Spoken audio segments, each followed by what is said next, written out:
This conference will now be recorded. Hey everybody, it's Daniel here from Infravest. Hope you're all doing well.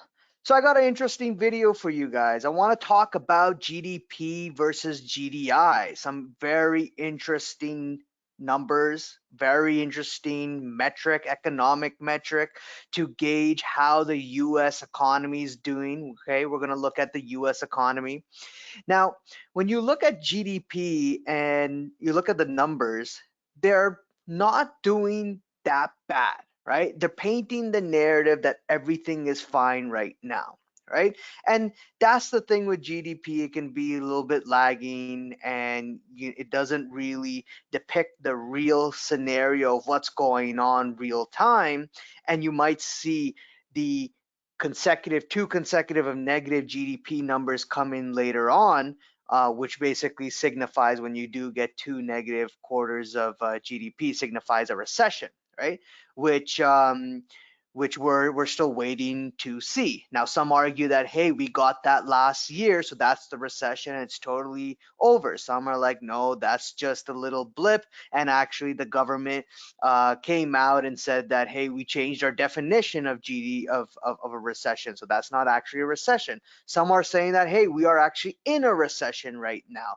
And I don't disagree with that, right? I'm seeing like the leading indicators out there when you're looking at the manufacturing data, when you look at the commodities, the prices there. And I'm going to talk about also GDI. When you're looking at different areas of the economic cycle and the data out there, you're seeing, yeah, there's people who are in pain.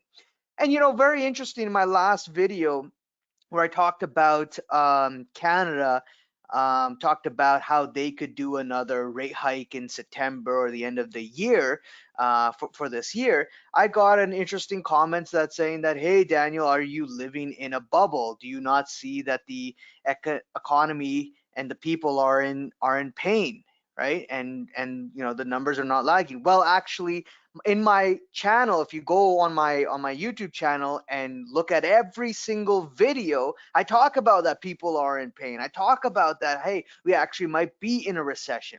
When I put out that video, I'm talking about the perspective from the Bank of Canada's and for the central banks out there who are hiking rates and not stopping, right? I'm talking from that perspective, saying that, hey, why are they hiking? What are they seeing? What is it from their lens and their point of view? What narrative are they pushing? Look at the stock market also. Look at the bond market. What are they pricing in? The markets right now, and look at the news media and the reports, they're all talking about a soft landing. They're all talking about that, hey, it's not that bad out there. Although I totally agree with you, the tech jobs, I covered that. I covered that last year. I talked about the tech jobs that have been hammered, right? I talked about how people have lost their jobs and the mortgage costs that people are facing with, and et cetera, et cetera. But yet the Bank of Canada and the other central banks out there continue to hike rates. Why? Because they're looking at that lagging data. They're looking at the unemployment rate, the jobs number, the labor market, and saying that, hey, it's still strong, it's still resilient. Hey, look at the CPI numbers, the inflation numbers, it's still strong as well, right? Even though that may not be fully true, when you take out gasoline, headline CPI is actually at 4% in Canada, right? So there's a lot of mixed match here and there. And again, these are not my words. I'm not saying that, hey, everything's hunky dory. Actually, look at all my videos I've been pushing out, right? Which you may argue fear mongering videos.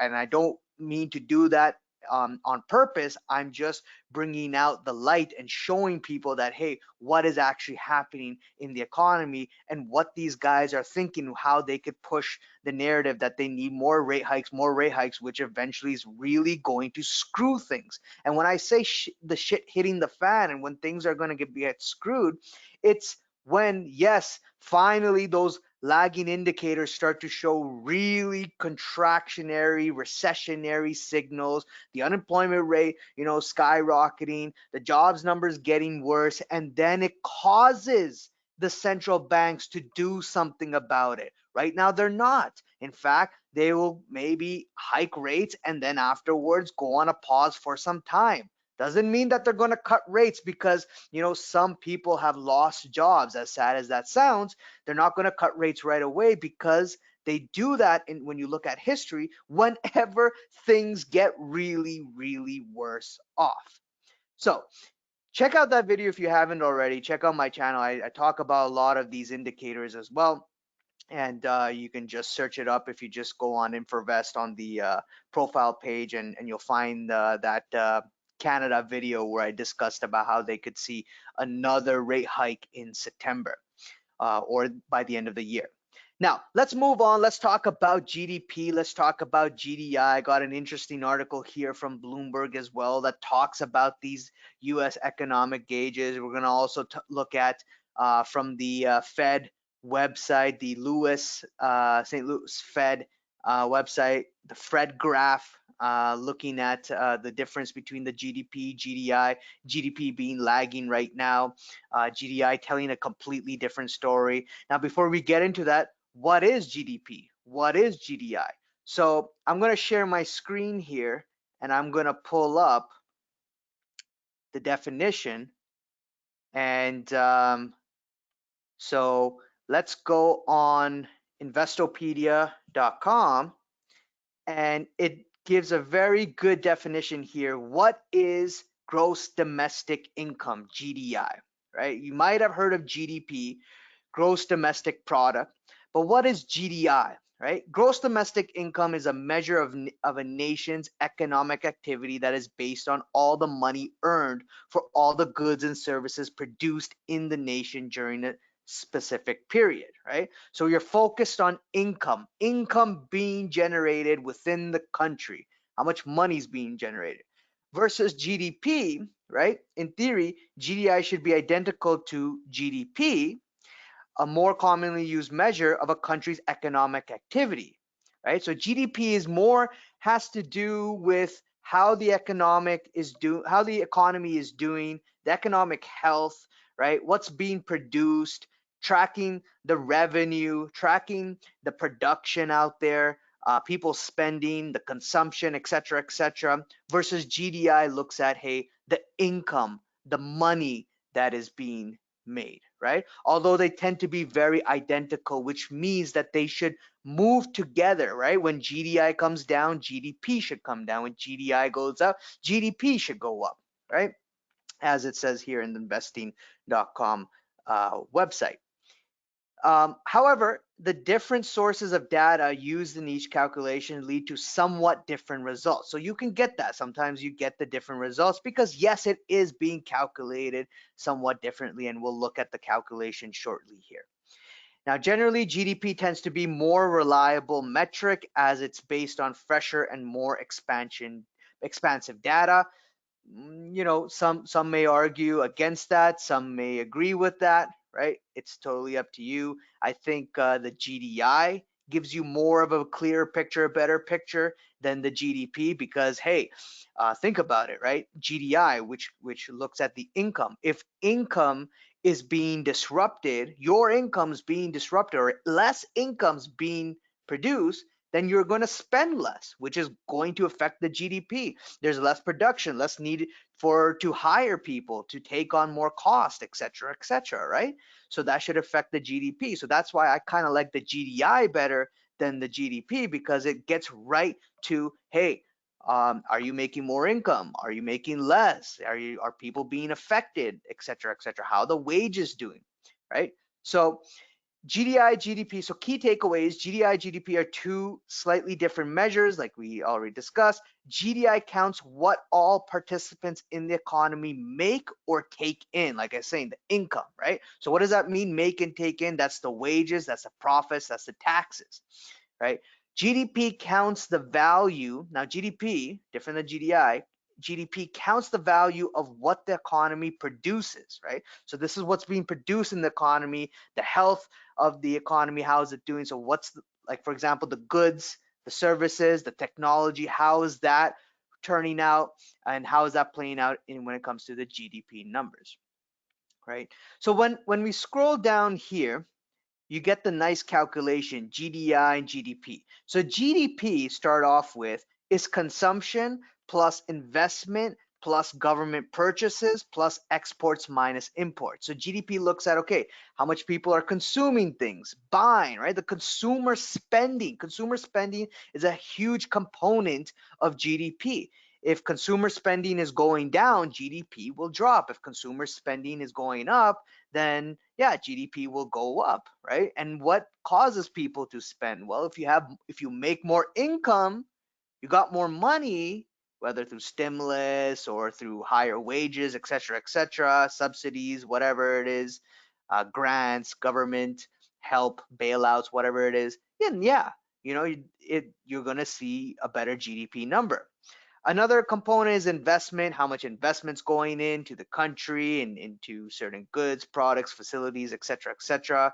Government purchases, government spending has effect on GDP. As government spends, as they build things, as they create jobs, it does help the GDP numbers. And then of course exports minus imports, right? You want this number to be positive, not negative, so you want to be exporting more, bringing in more revenue to the country, selling more goods, and importing lower in order to get that positive number, right? So you're buying in less, selling more, you got a net positive revenue there, which will cause GDP to be positive.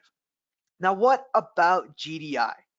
Now, GDI looks at wages plus profits plus interest income plus rental income, taxes, right? Minus the production slash import subsidies plus statistical adjustments, right? So again, GDI is looking at more of the income being generated in the economy. If the wages are going up and that's doing well, the profits are going up, then guess what? Yes, it is going to affect the consumption and the investments. People are going to go out, spend and invest in here and there. So yes, that's why GDP and GDI tend to be closely related to each other, right? Now, why am I showing you this? Why is this really, really important? Well, look at this article here that comes out from Bloomberg. It says two key gauges of the US economic activity diverge in the first quarter. Okay, it's a little bit or older article, but it's important to bring up to have an idea of what's going on.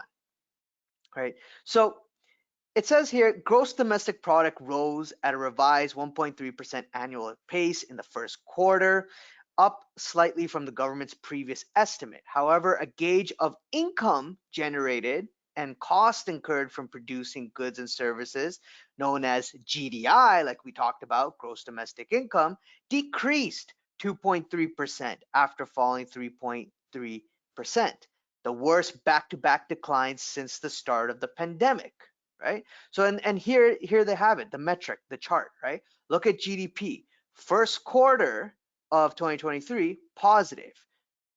Fourth quarter of 2022 positive, right? So which means what, right? Again, not my words, right? Not my words.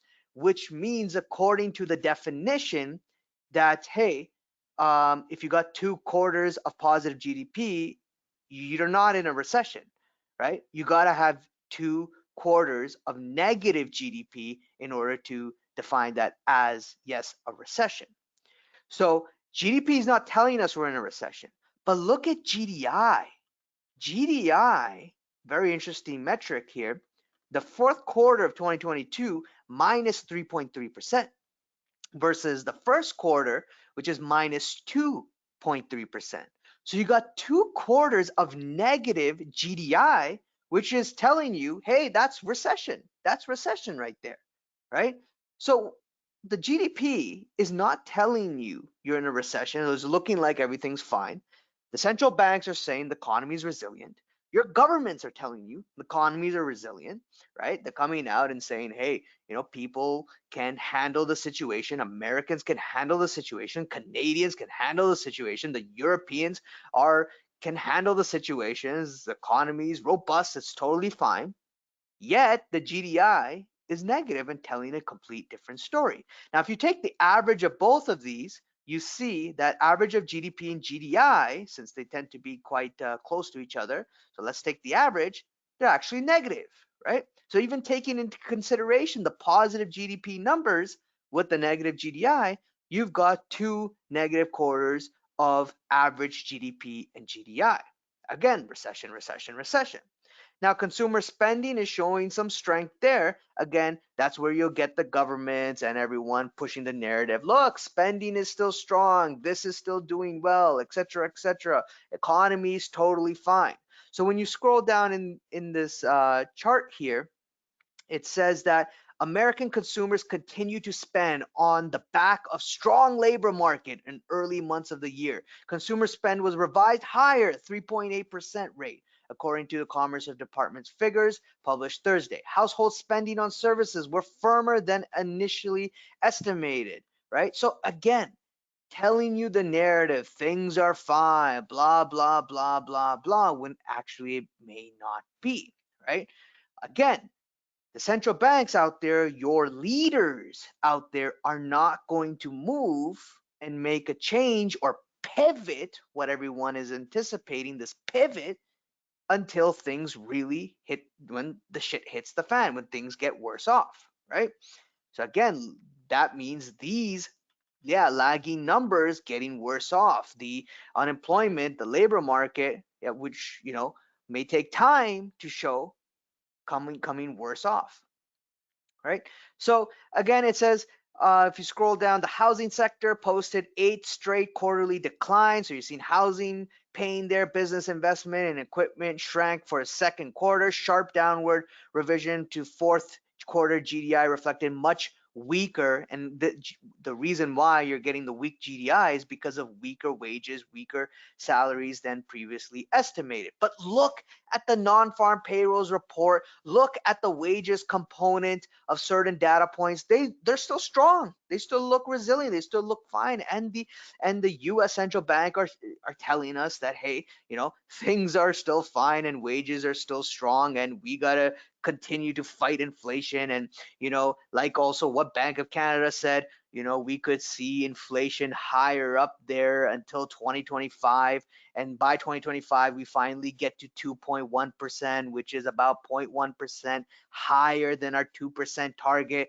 They're all pushing the narrative and telling you that, hey, wake up, we're going to keep rates higher for longer because we want to break something, right, in order to really bring inflation down. Because they were wrong initially, right? They were wrong last year. They said inflation was transitory. Well, it wasn't, right? Inflation wasn't transitory, and it kept going up and up and up. And then that's why they had to fight it with higher rates. And then guess what happened after that?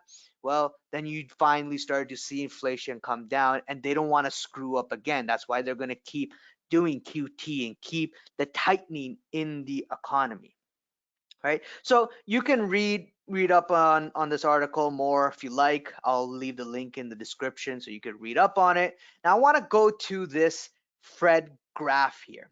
Okay, the red line here is real gross domestic product, that's GDP, and the blue line here is the GDI, real GDI.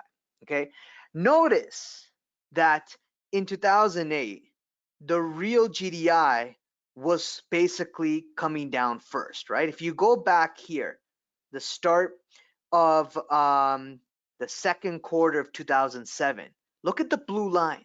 It started to come down, right? GDI started to come down, started to come down, started to come down. And look at GDP, the red line. It went up, right? While GDI was going down. So there was basically a divergence there. And then what happened, right? What happened later? Finally, in third quarter of 2008 and fourth quarter 2008, right? We saw GDI even plunge further. And then guess what? The GDP numbers also start to do the same thing, start to come negative. There you go, basically hinting and telling you there's your recession, right?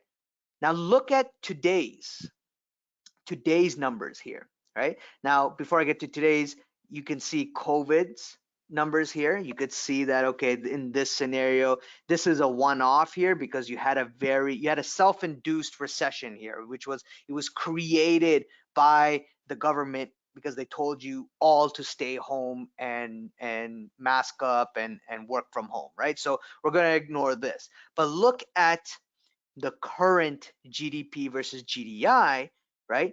You're seeing that the GDI right here is coming down versus the GDP, the red line, is moving up. So you're seeing the topping in GDI and GDI contracting versus GDP moving up, right? So GDI is already telling you, hey, we're in a recession, versus GDP is saying things are still good, right? Eventually, GDP will be in line with GDI, and eventually you're going to get the alarm bells from GDP saying and signifying that, hey, we're in a recession, The question is when? When would we see those numbers, right? When will we see GDP actually align itself with GDI and actually pose finally and signal a recession? Well, very hard to answer, but some people estimate that it could start the fourth quarter, the last quarter of this year. It could be, somewhere in the first half of next year. So that's when maybe the GDP numbers will start to show, or maybe not. Maybe last two quarters, third and fourth quarter of next year, right? So we could see it then. So we'll have to watch. We'll have to continue to monitor and see what exactly comes out from this, and if we will see GDP start to align, or will the divergence get worse, right? Will we see GDI get worse off and worse off and worse off while GDP is completely, going bonkers or going up, or just kind of plateauing here? So it'll be very interesting to watch and monitor this. Right. So I wanted to just share this with you guys. I just wanted to show you the GDP, the GDI numbers, right? Showing you that, hey, GDI is completely telling you, yeah, we are in a recession, right? You do have other leading indicators when you look at the manufacturing numbers telling you that, yeah, we are in a recession, we're in pain right now, right? But GDP is not. Other numbers as well. When you look at the unemployment rate numbers, also not telling you anything's going wrong with the economy, the labor market, etc., etc. Again, not my opinion, not my views. It's the central banks, the governments.